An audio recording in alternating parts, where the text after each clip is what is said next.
Hello students. So in the last class we were discussing about morphological and anatomical evidences, embryological evidences, paleontological evidences, right?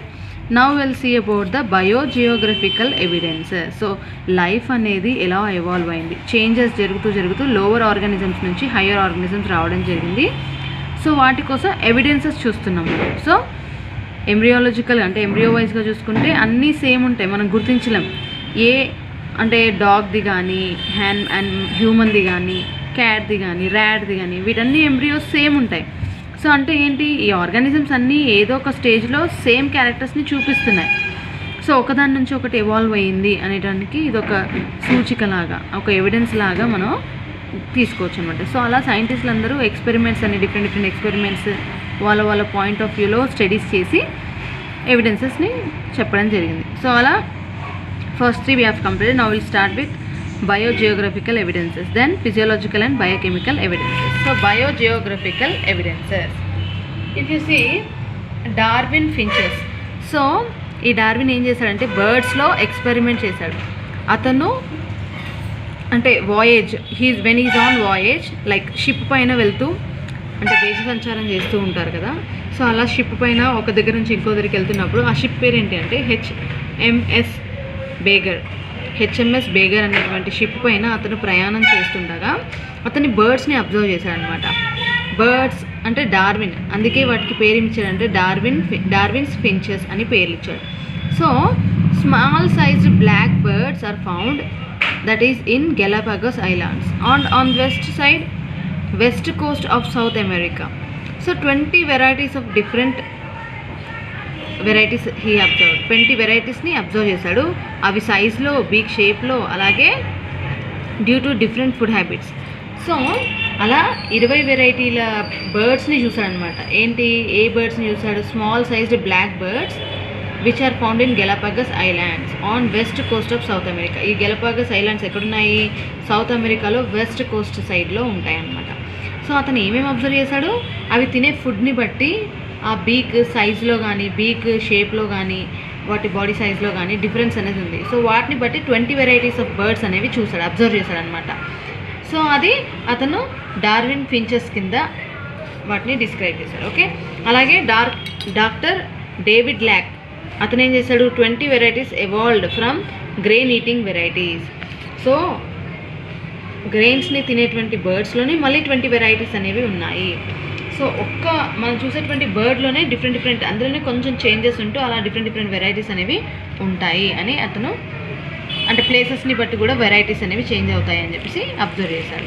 Next divergent evolution గురించి కూడా చెప్పాడు. Divergent evolution అంటే ఏంటి అంటే same species or organisms based on the different habitat. So species అనేది కొంచెం change అవుతూ ఉంటుంది అనమాట. స్పీషీస్లో చేంజ్ అనేది ఎలా వస్తుంది? Based on the habitat. Different హ్యాబిటాట్స్లో డిఫరెంట్ స్పీషీస్ కనిపిస్తూ ఉంటాయి. ఆ స్పీషీస్లో కొంచెం చేంజెస్ అనేవి రావడం జరుగుతుంది. ఆ చేంజెస్ ఎందులో ఉంటాయి? Structure and shape. So based on the habitat in the species there is a change in structure and shape of organism. Okay, so based on the habitat. So food habit కావచ్చు లేదా habitats ప్లేసెస్ని బట్టి different organisms evolve అవుతాయి. So అవి షేప్లో, సైజ్లో, స్ట్రక్చర్లో different ఉంటాయి అన్నమాట. So అలాంటి ఎవల్యూషన్ని డైవర్జెంట్ ఎవల్యూషన్ అంటాము. ఓకే, డైవర్జెంట్ అంటే ప్లేసెస్ని బట్టి స్ట్రక్చర్ అండ్ షేప్ అనేది చేంజ్ అవుతూ ఉంటుంది. ఓకే, వాటి ఫుడ్ హ్యాబిట్స్ని బట్టి కూడా కొంచెం వెరైటీస్ అనేవి రావడం జరుగుతుందని చెప్పారు. ఓకే, నెక్స్ట్ ఫస్ట్ వన్ ఏంటి? Darwin finches. Next comes discontinuous distribution. So ఈ డిస్కంటిన్యూస్ డిస్ట్రిబ్యూషన్లో ఏం చెప్పారు అంటే, సో మ్యాగ్నోలియా, టులిప్స్ అండ్ సెసెఫర్స్ ఇవన్నీ కూడా డిఫరెంట్ టైప్స్ ఆఫ్ ప్లాంట్స్ అనమాట. So flowering plants. So found in China and eastern USA. So ఇవి ఎక్కడెక్కడ కనిపించేవి? ఓన్లీ చైనాలో, ఈస్టర్న్ యూఎస్ఏలో మాత్రమే కొన్ని కనిపిస్తాయి. సో అంటే ఏరియాస్కి కన్ఫైన్ అయ్యాయి. అండ్ ఎలిఫెంట్స్ అనేవి ఇండియా అండ్ ఆఫ్రికా, ఇండియాకి ఆఫ్రికాకి కనిపించాయి. అంటే ఇండియాలో ఆఫ్రికాలో ఉన్నాయి ఎలిఫెంట్స్, వేరే ప్లేసెస్లో అంత తక్కువగా కనిపిస్తున్నాయి. డిస్కంటిన్యూస్ డిస్ట్రిబ్యూషన్ ద్వారా ఏమైందంటే చెప్తాను నేను ఎగ్జాంపుల్. లంగ్ ఫిషెస్ ఇవేమయ్యాయి? Evolved fishes. These are evolved fishes. Neoceratodus ఆస్ట్రేలియాకి, this type of lung fish is confined to Australia. And Lepidosiren, this is confined to South America. So and Protoptera which has been confine to Africa. So ఇవేం చూడండి, అంటే maybe Australia, South America, Africa ఇవన్నీ ఒకే ప్లేస్లా ఉండేవేమో ముందు. Maybe discontinuous distribution అంటే ఈ land divide అవ్వడం వల్ల ఇందులో స్పీషీస్ కూడా డివైడ్ అయిపోయాయి అనమాట. సో ఆ స్పీషీస్ ఇప్పుడు చూడండి, ఎలిఫెంట్స్ మేబీ ఈ 3 ఏరియాస్ ఇలా కలిసి ఉండేవేమో పూర్వంలో, ఇవన్నీ కలిసి ఉండేవేమో ఇండియా, ఆఫ్రికా. సో ఇవన్నీ ప్లేసెస్ అన్నీ ఒక దగ్గరగా ఉండడం వల్ల ఏమైపోయింది, ఈ యానిమల్స్ అనేవి ఒక దగ్గరగా కనిపించేవి. బట్ చూడండి, ఈ ఏరియా అనేది డివైడ్ అయిపోయింది అనుకోండి, అందులో ఉన్నటువంటి యానిమల్స్ కూడా డివైడ్ అవుతాయి. అలాగే ఈ elephants, lung fishes and leo tulips and suffers, this all plants have been distributed అనమాట.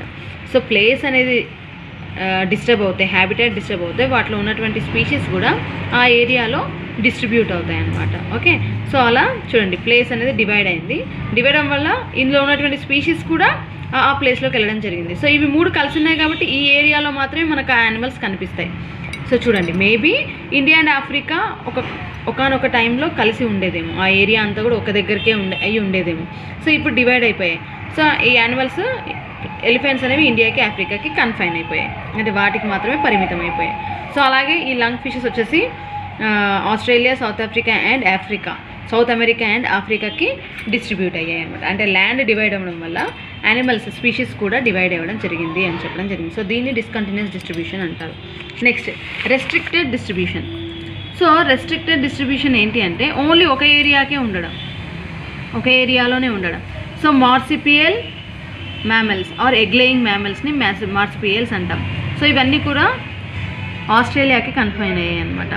ఎగ్ లేయింగ్ మ్యామల్స్ జనరల్గా ఎక్కడికి కన్ఫైన్ అయ్యాయి, ఆస్ట్రేలియాలో కనిపిస్తాయి ఎగ్ లేయింగ్ మ్యామల్స్ అంటే ఏంటి, మిల్క్ ప్రొడ్యూసింగ్ ఆర్గానిజమ్స్ని మ్యామల్స్ అంటాం. సో ఈ ఎగ్ని అంటే ఎగ్ రూపంలో యంగ్ వన్స్ని బర్త్ ఇచ్చేటువంటి వాటిని మనం ఎగ్ లేయింగ్ మ్యామల్స్ అంటాం. సో మార్సిపియల్స్ అని కూడా అంటారు. సో అవి ఆస్ట్రేలియాకే కన్ఫర్మ్ అయ్యాయి. సో ఓన్లీ అక్కడ మాత్రమే మనకు కనిపిస్తాయి. రెస్ట్రిక్టెడ్ డిస్ట్రిబ్యూషన్ అంటాం దీన్ని. Next convergent evolution. So convergent evolution అంటే ఏంటి అంటే, for example placental mammals, mouse ఇవన్నీ కూడా జనరల్గా so organism which are sharing same habitat show same structure and food habits. So ఒకటే హ్యాబిటాట్లో ఉన్నటువంటి ఆర్గానిజం జనరల్గా సేమ్ స్ట్రక్చర్, ఫుడ్ హ్యాబిట్స్ కూడా సేమ్ ఉండే అవకాశాలు ఉన్నాయన్నమాట. సో అలాంటి ఎవల్యూషన్ని మనం కన్వర్జెంట్ ఎవల్యూషన్ అంటాం. సో ఫర్ ఎగ్జాంపుల్ మనం ఈ ల్యాండ్ పైన ఉన్నాం. సో ఇక్కడ ఉన్నటువంటి మనము అవే ఫుడ్ పైన ఆధారపడతాం అండ్ వేరే స్పీషీస్ కూడా అదే ఫుడ్ పైన ఆధారపడతాం. సో అలా సేమ్ క్యారెక్టర్స్ని షేర్ చేసుకుంటాం, అలాగే సేమ్ హ్యాబిటాట్ని షేర్ చేసుకుంటాం. అలాంటి ఆర్గానిజమ్స్లో స్ట్రక్చరును అండ్ అందులో హ్యాబిటాట్ కూడా సేమ్ ఉంటుంది. సో అలాంటి ఎవల్యూషన్ని కన్వర్జెంట్ ఎవల్యూషన్ అంటాం. So placental mammals like marsupial mouse ఇవన్నీ కూడా కన్వర్జెంట్ ఎవల్యూషన్ని చూపిస్తాయి. So they are present at same point, ఒకటే పాయింట్లో ఉంటాయి, ఒకటే హ్యాబిటాట్లో ఉంటాయి, ఒకటే హ్యాబిటాట్ని షేర్ చేసుకొని same structure and same food హ్యాబిట్స్ని చూపిస్తాయి. సో అలాంటి ఆర్గానిజమ్స్ని డెవలప్ అయ్యేటువంటి పద్ధతిని కన్వర్జెంట్ ఎవల్యూషన్ అంటాం. Fine. So this is about the biogeographical evidences. Okay, Darwin finches is one of the example. Discontinuous distribution. Okay, land distribute అవుతాయి, అందులో ఉన్నటువంటి స్పీషీస్ కూడా ఆ ఏరియాకి డిస్ట్రిబ్యూట్ అవుతాయి. రెస్ట్రిక్టెడ్ డిస్ట్రిబ్యూషన్ అంటే ఏంటి, ఒక ఏరియాలో ఆర్గానిజమ్స్ ఉన్నాయి అనుకోండి, వాటికి మాత్రమే యానిమల్స్ కన్ఫైన్ అవుతాయి, వేరే ఏరియాలో కనిపించవు. నెక్స్ట్ కన్వర్జెంట్ ఎవల్యూషన్ గురించి కూడా డిస్కస్ చేశాం ఇక్కడ. Next biochemical or cytological and physiological evidences. So organisms అన్నిట్లలో కూడా చూసుకున్నట్లయితే కొన్ని సేమ్ ఎలిమెంట్స్ అన్నీ కూడా సేమ్ ఉంటాయి, like enzymes, hormones and chlorophyll pigments, blood proteins ఇవన్నీ కూడా సేమ్ ఉంటాయి అన్నమాట. సో ఇవన్నీ సేమ్ ఉన్నాయంటే ఏంటి, ఆర్గానిజమ్స్ మేబీ లోవర్ ఆర్గానిజమ్స్లో ఇవి ఉండేవేమో, వాటిలో కొన్ని చేంజెస్ జరిగి హైయర్ యానిమల్స్ వచ్చాయి. అంటే ప్రోటీన్స్, ఎంజైమ్స్ ఇవన్నీ సేమ్ ఉంటాయి, హార్మోన్స్ అన్నీ కూడా సేమ్ ఉంటాయి అనేదానికి ఇది ఒక ఎగ్జాంపుల్గా ఇచ్చారు. సో ఎంజైమ్స్ చూసుకున్నట్లయితే ఆల్ ద ఆర్గానిజం జనరల్గా అన్ని ఆర్గానిజమ్స్లో amylase, trypsin are present. Sponges నుంచి మెమల్స్ వరకు చూసుకున్నట్లయితే ఇందులో ఎంజైమ్స్ ఏముంటాయి, అమైలేస్, ట్రిప్సిన్ అనేటువంటి ఎంజైమ్సే ఉంటాయి. Next hormones, thyroxine. So thyroxine or thyronine, ఈ హార్మోన్ అనేది ఖచ్చితంగా అన్ని యానిమల్స్లో ఉంటుంది, లోవర్ యానిమల్స్ నుంచి హయ్యర్ ఎవాల్వ్డ్ ఆర్గానిజమ్స్ వరకు కూడా same hormone. So so thyroxine example. జనరల్గా థైరాక్సిన్ దేనికి హెల్ప్ అవుతుంది? For increasing the metabolism and growth. So ఆర్గానిజమ్స్లో ఎదుగుదల ఉండాలన్నా, మెటబాలిజం అంటే ఏంటి, జీవక్రియలు జరగాలన్నా ఈ హార్మోన్ ఉండాలి. ఏంటి? థైరాక్సిన్. ఒకవేళ ఈ థైరాక్సిన్ హార్మోన్ లేకపోతే మెటబాలిజం జరగదు, అలాగే గ్రోత్ కూడా ఉండదు అనమాట. సో అన్ని ఆర్గానిజమ్స్లో ఇది ఖచ్చితంగా ఉంటుంది. Next, if injected in tadpole larva. So tadpole larva, frog యొక్క లార్వా పేరు టాడ్పోల్ లార్వా అనమాట. ఒక స్టేజ్, ఫ్రాగ్ యొక్క స్టేజ్ టాడ్పోల్ లార్వా. సో ఎప్పుడైతే ఈ టాడ్పోల్ లార్వాలోకి థైరాక్సిన్ అనేటువంటి హార్మోన్ ఇంట్రడ్యూస్ చేసామో అది మెటామార్ఫోసిస్ అనేటువంటి ప్రాసెస్ని స్టార్ట్ చేసుకుంది. అంటే గ్రోత్ని ఇంక్రీజ్ చేసుకుంది. మెటామార్ఫోసిస్ అనేటువంటి ప్రాసెస్ స్టార్ట్ అవుతుంది. అంటే ఏంటి? టాడ్పోల్ లార్వాలో థైరాక్సిన్ లెవెల్స్ ఎక్కువగా ఉంటే మెటబాలిజం ఎక్కువ జరిగి గ్రోత్ అనేది ఇనిషియేట్ అవుతుంది అనమాట. సో అది. Next, cytochrome C. సో జనరల్గా ప్లాంట్స్లో సైటోక్రోమ్ సి అనేది ఎలక్ట్రాన్ ట్రాన్స్పోర్ట్ చైన్లో యూజ్ అవుతుంది. సో ఈ సైటోక్రోమ్ సి అనేది అన్ని ప్లాంట్స్లలో ఉంటుంది ఖచ్చితంగా. అంటే ఏంటి? ప్లాంట్స్ అన్నీ కూడా అంటే వాటి యాన్సిస్టర్స్ ఎవల్యూషన్ అనేది జరిగింది. ఈ హార్మోన్ కానీ, ఈ ఎంజైమ్ కానీ, ఈ ప్రోటీన్ కానీ ఖచ్చితంగా అన్ని ప్లాంట్స్లో ఉంది అంటే మీనింగ్ ఏంటి? మేబీ ఇవన్నీ కూడా ఒకే ఆరిజిన్ నుంచి వచ్చి ఉంటాయి మేబీ అని. యాన్సిస్టర్స్ కూడా సేమ్ అయి ఉండొచ్చు, లేదా based on that different opinions అనేవి వచ్చాయి. సో ఇవన్నీ ఎవిడెన్సెస్ అనమాట ఎవల్యూషన్ జరిగింది అనడానికి. ఇందులో చేంజెస్ జరిగి ఇంకా కొన్ని వేరే ప్రాసెసెస్ అవన్నీ కూడా జరగవచ్చు. Next, blood and lymph. So blood lymph అనేది ఖచ్చితంగా అన్ని ఆర్గానిజమ్స్లో, అన్ని వర్టిబ్రేట్స్లో సేమ్ ఫంక్షన్ సేమ్. ఏం ఫంక్షన్ చేస్తాయి? It will transport nutrients, minerals and all other waste materials. Okay. So nutrients, minerals ఇవన్నీ ఏమో టార్గెట్ సెల్ వరకు తీసుకెళ్తాయి. సెల్ నుంచి వేస్ట్ని మళ్ళీ ఎక్స్క్రిటరీ ఆర్గన్స్ వరకు తీసుకెళ్తాయి. సో ఈ బ్లడ్ అండ్ లింఫ్ అనేది అన్ని వర్టిబ్రేట్స్లో same function. It will perform same function. Next, బ్లడ్లో ఉన్నటువంటి ప్రోటీన్స్ కూడా అన్ని ఆర్గానిజమ్స్లో సేమ్ ఉంటాయి. సో ఆ బ్లడ్ ప్రోటీన్స్ని హిమాటిన్ క్రిస్టల్స్ అంటాం. సో జనరల్గా మ్యాన్లో ఏంటి, మనలో ఉన్నటువంటి ప్రోటీన్స్ అన్నీ కూడా చింపాంజీ అండ్ గొరిల్లాకి దగ్గరగా ఉంటాయి. సో చింపాంజీ అండ్ గొరిల్లా చూసుకున్నట్లయితే అందులో బ్లడ్ ప్రోటీన్స్, మన బ్లడ్ ప్రోటీన్స్ సేమ్ ఉంటాయి, మ్యాచ్ కూడా అవ్వచ్చు. నెక్స్ట్, కౌస్, గోడ్స్, షీప్స్లో కూడా సేమ్ ఉంటాయి blood proteins. Next, cats and డాగ్స్లో కూడా, అన్ని కార్నివర్స్ కదా ఇవన్నీ కూడా, వాటిలో కూడా బ్లడ్ ప్రోటీన్స్ సేమ్ ఉంటాయి అన్నమాట. వాటిని హిమాటిన్ క్రిస్టల్స్ అంటాం. ఫైన్. సో ఆర్గానిజమ్స్ అన్నీ కూడా సిమిలర్ బ్లడ్ ప్రోటీన్స్ని చూపిస్తాయి. సో వీటన్నిటిని బట్టి కూడా ఎవిడెన్సెస్ అనమాట ఇవన్నీ కూడా. ఓకే, ఎవల్యూషన్ అనేది ఖచ్చితంగా జరిగింది, ఆర్గానిజమ్స్లో కొన్ని చేంజెస్ జరిగి వేరే ఆర్గానిజమ్స్ అనేవి ప్రొడ్యూస్ అయ్యాయి అని. Next, blood groups. AB blood groups అనేవి హ్యూమన్ అండ్ ఏప్స్లో ఉన్నాయి, బట్ మంకీస్లో ఏబీ బ్లడ్ గ్రూప్ కనిపించదు. ఓకే. సో హ్యూమన్లో అండ్ ఏప్స్లో, అంటే మంకీస్ ఇది కూడా ఒక టైప్ ఆఫ్ వెరైటీ అనమాట. సో పూర్వంలో కనిపించేటువంటి మంకీస్, ఏప్స్. సో అలా మ్యాన్ అండ్ ఏప్స్లో ఉన్నటువంటి క్యారెక్టర్స్ ఇప్పుడు కూడా ఉంటాయి కొన్ని, కానీ రేర్గా ఉంటాయి. సో ఏబీ బ్లడ్ గ్రూప్ అనేది కనిపిస్తుంది, బట్ మంకీస్లో ఉండదు. Fine. Next comes excretory substances. So అన్ని ఆర్గానిజమ్స్లో జనరల్గా ఎక్స్క్రీటరీ మెటీరియల్ అనేది నైట్రోజనస్ వేస్ట్గానే ఉంటుంది. అంటే నైట్రోజన్ ఎలిమెంట్ అనేది వేస్ట్ మెటీరియల్ లాగా బయటకు వెళ్తుంది. సో టాడ్పోల్ అండ్ ఫిషెస్లో, సో టాడ్పోల్ అంటే ఫ్రాగ్ లార్వల్ స్టేజ్ని టాడ్పోల్ లార్వా అంటారు. So tadpole stage of frog and ఫిషెస్లో అమోనోటెలిక్ ఆర్గానిజమ్స్. అంటే ఏంటి? Ammonia is a waste excretory material. And ఫ్రాగ్లో చూసుకున్నట్లయితే యూరియోటెలిక్, అంటే urea is a excretory material. Okay. Next, similarities. So all the organisms inside the cell they have organelles. So అన్నీ ఇప్పటి వరకు చదువుకున్నటువంటి జీవులు కానీ, యానిమల్స్ ఏవైతే మనం చదువుతున్నామో వాటన్నిటిలో సెల్ ఉంటుంది ఖచ్చితంగా. ఆ సెల్లో సెల్యులార్ ఆర్గాన్స్ అంటే ఏంటి? సెల్ ఆర్గానెల్స్ ఉంటాయి, కణాంగాలు అంటాం. సో ప్రోటోప్లాజం ఇవన్నీ ఖచ్చితంగా ఉంటాయి కాబట్టి సిమిలర్ అనమాట. అన్ని ఆర్గానిజమ్స్లో సిమిలర్ ఉంటుంది. ఏంటి? Cell organelles and protoplasm. Fine. So these are the biochemical, physiological and cytological evidences by which we can say that life has evolved. ఒకదాని నుంచి ఇంకోటి ఎవాల్వ్ అయిందని ఇది ఒక ప్రూఫ్ అనమాట. Next will start with the theories. Okay, ఇవన్నీ 4 మార్క్స్లో important. Darwin's natural theory, natural selection, Lamarckism, mutation theory, modern synthetic theory. 4 theories చాలా ఇంపార్టెంట్. ఓకే, 4 మార్క్స్లో 2 మార్క్స్లో అడిగే ఛాన్సెస్ ఉంటాయి, అండ్ 8 మార్క్స్లో కూడా కొన్నిసార్లు అడిగే ఛాన్స్ ఉంటాయి. ఒక్కొక్క థియరీ గురించి నేను డిస్కస్ చేస్తాను. So 4 theories of evolution or Lamarck's theory of inheritance of acquired characters. So Lamarck అనేటువంటి సైంటిస్ట్ ఏం చేశాడు, తన పాయింట్ ఆఫ్ వ్యూలో క్యారెక్టర్స్ అన్నీ ఒక జనరేషన్ నుంచి ఇంకో జనరేషన్కి ఇన్హెరిట్ అవుతాయి. అంటే సంక్రమిస్తాయి. ఒక జనరేషన్ నుంచి ఇంకో జనరేషన్కి క్యారెక్టర్స్ అన్నీ ఖచ్చితంగా ఇన్హెరిట్ అవుతాయి అని చెప్పాడు. సో అక్వైర్డ్ క్యారెక్టర్స్ ఇన్హెరిట్ అయ్యాయని చెప్పాడు. సో అక్వైర్డ్ క్యారెక్టర్స్ అంటే ఏంటి?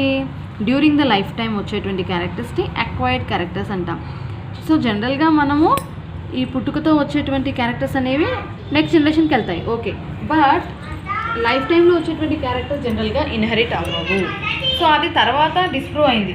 ఈ థియరీ అనేది డిస్ప్రూవ్ అయిపోయింది. Lamarck's theory of inheritance of acquired characters అనేటువంటి థియరీ డిస్ప్రూవ్ అయిపోయింది అనమాట. So first we have to study about the postulates. అతను ఏం చెప్పాడనేది first we have to no.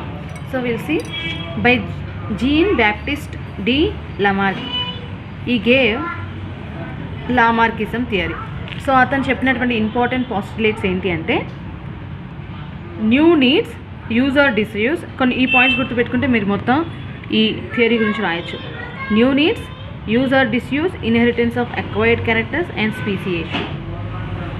అంటే ఫర్ ఎగ్జాంపుల్ ఒక ఆర్గాన్ని కంటిన్యూస్గా యూజ్ చేసాం. సో అలా యూజ్ చేయడం వల్ల ఏమైపోయింది అంటే ఆ ఆర్గాన్ నెక్స్ట్ జనరేషన్స్ కూడా వెళ్తుంది అని ఇతను చెప్పాడు. Next inheritance of acquired character. For example జిరాఫీని తీసుకున్నాడు. సో జిరాఫీ ముందు నార్మల్గానే ఉండేది, హార్స్ ఎలా ఉండేదో అలాగే ఉండేది. కానీ ఇది వేటిపైన ఆధారపడుతుంది? జిరాఫీ జనరల్గా ప్లాంట్స్ యొక్క లీవ్స్ పైన. అంటే ప్లాంట్స్ ఇప్పుడు పెద్దగా ఉంటాయి, అవునా, ట్రీస్ యొక్క లీవ్స్ పైన వాటిపైన ఆధారపడుతుంది కదా. సో ఈ జిరాఫీ ఏం చేసిందంటే వాటిని అందుకోవడానికి వాటి యొక్క ఫ్రంట్ లెగ్స్ని అండ్ నెక్ని యూజ్ చేయడం స్టార్ట్ చేసింది.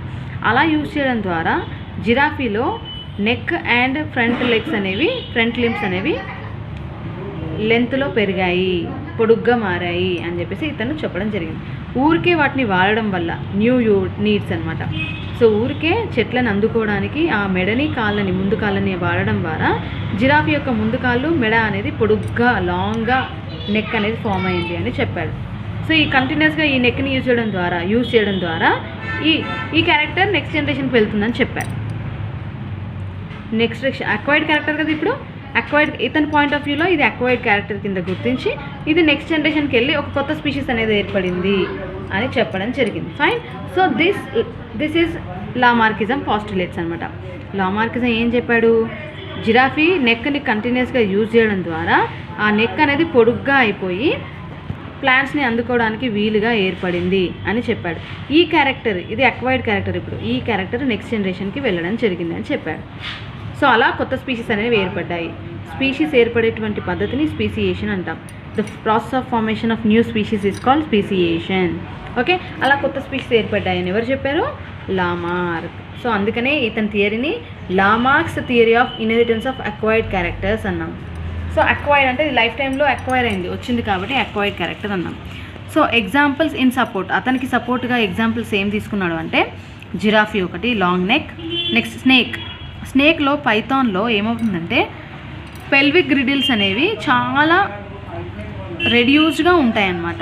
అంటే మనకి నడుములో ఉన్నటువంటి బోన్స్ ఉంటాయి కదా, నడుము జాయింట్ పెల్విక్ గ్రిడిల్ అంటాం. సో ఆ పెల్విక్ గ్రిడిల్ అనేది ఉంటుందంట సో పైథాన్లో. సో అది హైండ్ లింబ్స్ అంటే యాన్సిస్టర్స్లో ఈ పెల్విక్ గ్రిడిల్ అనేది యూజ్ అవ్వడం ద్వారా యాన్సిస్టర్స్లో ఉండేది. బట్ ఇప్పుడు ఈ పైథాన్లో ఇప్పుడున్నటువంటి పైథాన్ అంటే స్నేక్స్లో ఇది యూజ్ కావట్లేదు, అందుకనే ఇది రెడ్యూస్డ్గా ఉంది అని చెప్పాడు. సో నెక్స్ట్ అక్వాటిక్ బర్డ్స్లో ఏంటి? వింగ్స్ అనేవి ఉంటాయి కానీ యూజ్ చేయవు. సో అందుకే రెడ్యూస్డ్గా ఉంటాయి, చిన్న సైజులో ఉంటాయని చెప్పాడు. నెక్స్ట్ టోస్ మధ్యలో ఫ్లాప్ అనేది ఏర్పడింది. సో వింగ్స్ అనేవి రెడ్యూస్ అయిపోయాయి కానీ టోస్ మధ్యలో ఫ్లాప్ ఏర్పడింది. ఇది స్విమ్మింగ్కి హెల్ప్ అవుతుంది. అక్వాటిక్ బర్డ్స్ ఏం చేస్తాయి? వాటర్లో స్విమ్ చేయడానికి ఈ ఫ్లాప్స్ని యూజ్ చేసుకుంటాయి. టోస్ అంటే చూడండి మీరు ఎప్పుడైనా అక్వాటిక్ ఇలా బర్డ్స్లో ఇలా ఉంటాయి కదా టోస్, వీటికి మధ్యలో ఒక ఫ్లాప్ సన్నని పల్చని లేయర్ ఉంటుంది. అలా అది వాటర్ నీళ్ళతో వేయడానికి హెల్ప్ అవుతుంది, అంటే స్విమ్మింగ్కి హెల్ప్ అవుతాయి అన్నమాట. ఓకే, సో ఇవన్నీ కూడా క్యారెక్టర్స్ నెక్స్ట్ జనరేషన్కి వెళ్ళాయి అని చెప్తున్నారు. సో నెక్స్ట్ ఫ్లైట్లెస్ బర్డ్స్లో ఏంటి? ఆస్ట్రిచ్లో. సో ఫ్లైట్లెస్ బర్డ్స్లో ఆస్ట్రిచ్లో జనరల్గా చూసుకున్నట్లయితే వింగ్స్ ఉంటాయి కానీ రెడ్యూస్డ్. ఎలాంటి అంటే ఎగరడానికి ఉపయోగపడవు కాబట్టి అవి రెడ్యూస్డ్ అనమాట, చిన్నగా ఉంటాయి. ఫైన్. సో ఆస్ట్రిచ్లో ఇవి ఎగరలేనటువంటి పక్షులు ఫ్లైట్లెస్ బర్డ్స్.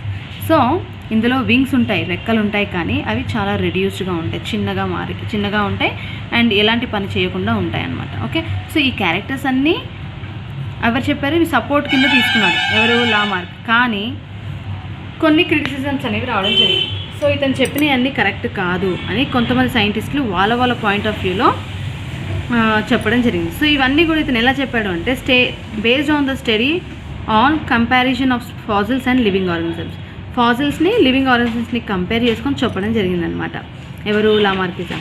బట్ కొన్ని క్రిటిసిజమ్స్ వచ్చాయి. అంటే ఏంటి అంటే అపోజిషన్ అనమాట, ఈ థియరీకి ఇది కరెక్ట్ కాదు అని కొంతమంది సైంటిస్టులు వాళ్ళ పాయింట్ ఆఫ్ వ్యూలో చెప్పారు.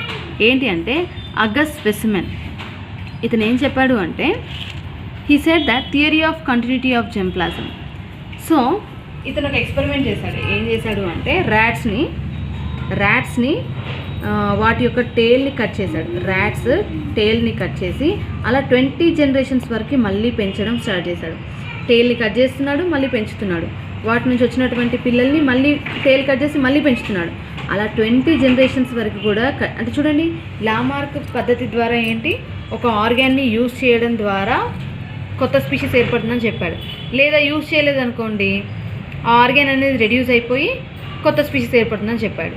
కానీ ఇక్కడ ఏం చేశాడు ఈ సైంటిస్ట్ అగస్ స్పెసిమెన్, ర్యాట్స్ని తీసుకొని అంటే ఎలుకల్ని తీసుకొని ఎలుక యొక్క తోకల్ని ప్రతి జనరేషన్లో కట్ చేస్తూనే ఉన్నాడు. సో ఫస్ట్ జనరేషన్లో తీసుకొని వాటి పిల్లల యొక్క తోకల్ని కట్ చేశాడు, మళ్ళీ వాటి పిల్లల యొక్క తోకల్ని అలా 20 జనరేషన్స్ వరకు కట్ చేస్తూనే ఉన్నా కూడా ర్యాట్లో తోకలేని ర్యాట్ అనేది రాలేదు.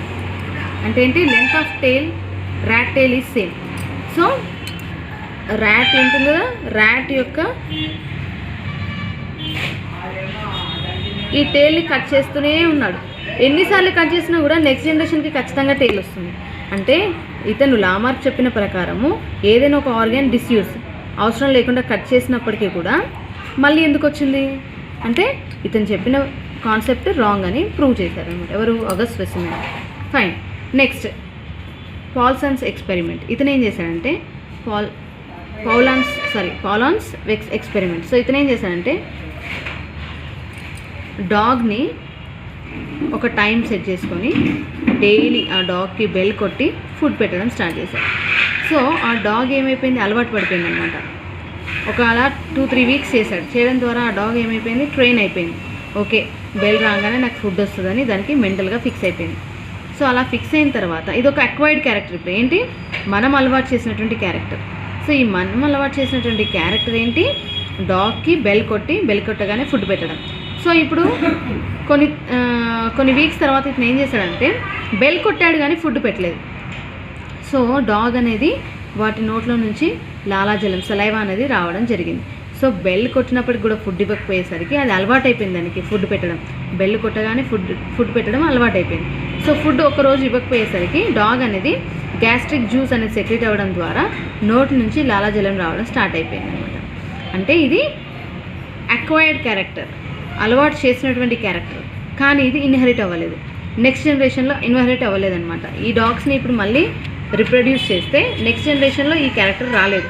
మళ్ళీ దాన్ని ట్రైన్ చేసి మళ్ళీ ట్రైన్ చేసిన తర్వాతనే బెల్ సౌండ్ వినగానే ఫుడ్ పెడతారు అని తెలుసుకున్నది. కానీ ముందే ఇది తెలియలేదు ఆ డాగ్స్లో, కొత్త జనరేషన్లో వచ్చినటువంటి డాగ్స్కి ఈ క్యారెక్టర్ అనేది రాలేదు. సో దీన్ని బట్టి ఏమైంది, లామార్క్ చెప్పినటువంటి కాన్సెప్ట్ రాంగ్. ఏదైనా అక్వైర్డ్ క్యారెక్టర్ ఇన్హెరిట్ అవ్వదు. ఇది లైఫ్ టైంలో అలవాటు చేసినటువంటి క్యారెక్టర్. ఈ క్యారెక్టర్ ఇప్పుడు నెక్స్ట్ జనరేషన్ వస్తుందా, రాదు. సో దాన్ని బట్టి every new generation dogs must trained. ప్రతిసారి డాగ్స్కి ట్రైన్ చేస్తేనే ఈ క్యారెక్టర్ వస్తుంది, కానీ by inheritance it is not coming. Inherit అవ్వట్లేదు ఆ క్యారెక్టర్ అని చెప్పారు. నెక్స్ట్ కమ్స్ సో వెస్ట్లెస్ మజిల్స్ చూసుకున్నట్లయితే అంటే వ్యాయామం అంటే ఎక్సర్సైజ్ చేయడం ద్వారా కంటిన్యూస్గా మజిల్స్ అనేవి డెవలప్. అంటే అథ్లెట్స్లో చూసుకున్నట్లయితే ఏమవుతుంది, మజిల్స్ అనేవి చాలా డెవలప్ అయి ఉంటాయి. కానీ వాళ్ళ పిల్లలకి ఉంటాయా అంత మజిల్స్ ఉండవు. అంటే వాళ్ళు కంటిన్యూస్గా ఎక్సర్సైజ్ చేసి వాళ్ళు తెచ్చుకుంటున్నారు ఆ మజిల్స్ని, అంతే. కానీ ఇవి ఇన్హెరిట్ అవ్వట్లేదు, నెక్స్ట్ జనరేషన్కి వెళ్ళట్లేదు. సో ఇది కూడా ఒక ఎగ్జాంపుల్ అనమాట, ఈ సైంటిస్టులు చెప్పారు. So next nose and ear piercing అంటే ఏంటంటే మన చెవులు కుట్టిస్తారు. జనరల్గా లేడీస్కి చెవులు కుట్టించుకుంటారు. ఈ చెవులు కుట్టించుకుంటారు, ఈ హోల్ అనేది మనం మనం లైఫ్ టైంలో మనం తెచ్చుకున్నటువంటిది అక్వైర్డ్ క్యారెక్టర్. సో నెక్స్ట్ జనరేషన్లో మన పిల్లలకి ఈ ఇయర్స్ అనేవి పియర్స్తో ఉంటాయా? చెవి రంధ్రాలు, చెవులకు పెట్టుకున్నటువంటి రంధ్రాలు, ఇయర్ రింగ్స్ కోసం నోస్ పైన పెట్టుకున్నటువంటి ఈ స్టడ్స్ కోసం పెట్టుకున్నటువంటి ఈ రంధ్రాలు వస్తాయా? రావు. సో అంటే ఏంటి, క్యారెక్టర్స్ ఏవైతే మన లైఫ్ టైంలో వస్తున్నాయి అక్వైర్డ్ క్యారెక్టర్స్, అవి నెక్స్ట్ జనరేషన్కి వెళ్ళవు, ఇన్హెరిట్ అవ్వవు అని ప్రూవ్ చేశారనమాట. అంటే లామార్క్ థియరీ అనేది డిస్ప్రూవ్ అయిపోయింది. నెక్స్ట్, చైనాలో జనరల్గా స్మాల్ ఫీట్ ఉన్నటువంటి లేడీస్కి ఈ స్మాల్ ఫీట్ అనేది సైన్ ఆఫ్ బ్యూటీ అనమాట. ఇట్ ఈస్ సో చైనాలో ఏంటి అంటే స్మాల్ ఫీట్ ఉన్నటువంటి వాళ్ళు లేడీస్ జనరల్గా సైన్ ఆఫ్ బ్యూటీ కింద ట్రీట్ చేస్తారు చైనాలో. సో చిన్న పాదం ఉండాలన్నమాట. చిన్న పాదం ఉంటే వాళ్ళు సైన్ ఆఫ్ బ్యూటీ కింద వాళ్ళు ట్రీట్ చేస్తారనమాట. సో వాళ్ళు ఏం చేస్తారు, చిన్నగా ఉండాలి ఫీట్ అని చెప్పేసి ఒక వుడెన్ బూట్ని పెట్టుకుంటారు కాలుకి, ఎప్పటికీ తొడిగి ఉంచుకుంటారనమాట. దాని ద్వారా కాలు అనేది పెరగదు. కానీ అలా పెరగకుండా ఉన్నటువంటి క్యారెక్టర్ ఇది అక్వైర్డ్ లైఫ్ టైంలో వచ్చినటువంటి క్యారెక్టర్. కానీ ఇది నెక్స్ట్ జనరేషన్కి వస్తుందా? రాదు. మళ్ళీ నెక్స్ట్ జనరేషన్లో వాళ్ళకి వచ్చినటువంటి పిల్లలకి ఖచ్చితంగా మళ్ళీ ఈ వుడెన్ బూట్ పెట్టి వాళ్ళకి చిన్న కాలు చేయాలి, అంతేగాని కాలు పెరగకుండా చేస్తారు, అంతేగాని ఇది నెక్స్ట్ జనరేషన్కి రాదు. ఏవైనా సరే అక్వైర్డ్ క్యారెక్టర్స్ అనేవి నెక్స్ట్ జనరేషన్కి వెళ్ళవు. సో అవి ఆ జనరేషన్ వరకే ఉంటాయి, పరిమితం అవుతాయి అని చెప్పారు. సో అలా లామార్క్ చెప్పినటువంటి క్యారెక్టర్స్కి ఆపోజిషన్గా అగస్ట్ స్పెసిమెన్ తన సైంటిఫికల్ స్టడీస్లో లామార్కిజం థియరీని డిస్ప్రూవ్ చేశాడు. ఏంటి, ఇన్హెరిటెన్స్ ఆఫ్ అక్వైర్డ్ క్యారెక్టర్స్ థియరీని డిస్ప్రూవ్ చేశాడనమాట. సో ఫైనల్గా దీనికి ఒక బుక్లో అతను రాయడం జరిగింది. ఫిలాసఫిక్ జూలోజిక్యూస్ అనేటువంటి ఒక బుక్లో అతను అన్ని పోస్టులేట్స్ అండ్ క్రిటిసిజం అన్నీ కూడా అందులో పొందపరిచారు. ఆ బుక్లో పెట్టడం జరిగింది అనమాట. నెక్స్ట్, సో ఫైనల్గా నియో లామార్కిజం అనేటువంటి కొత్త థియరీ అనేది స్టార్ట్ అయింది.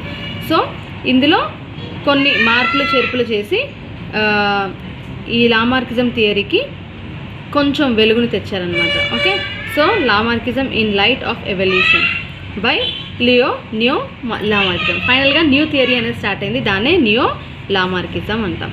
Fine. Okay, so this is about the theory, Lamarck's theory of inheritance of acquired characters. Okay, so acquired characters అంటే లైఫ్ టైంలో వచ్చేటువంటి క్యారెక్టర్స్ నెక్స్ట్ జనరేషన్కి వెళ్ళవు, ఇన్హెరిట్ అవ్వవు.